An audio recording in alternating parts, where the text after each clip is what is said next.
ये है रेत और मीठा सोडा मिक्स है। रेत और मीठा सोडा।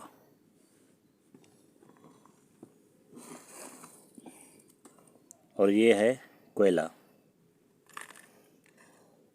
हमने इसमें कोयला भी ऐड कर लिया।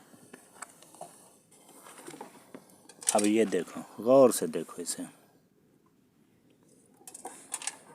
ये एक हीटर है, हीटर। और इतना इस पे जंग है। ये उतारने का तरीका बता रहे हैं अब आपको, ये जंग उतारने का।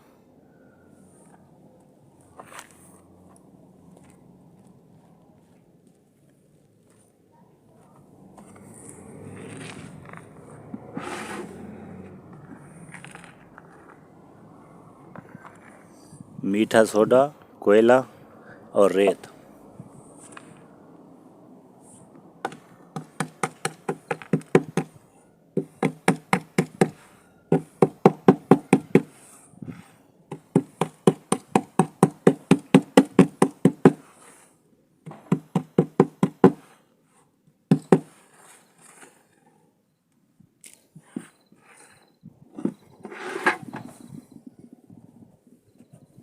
ये वाटर, पानी।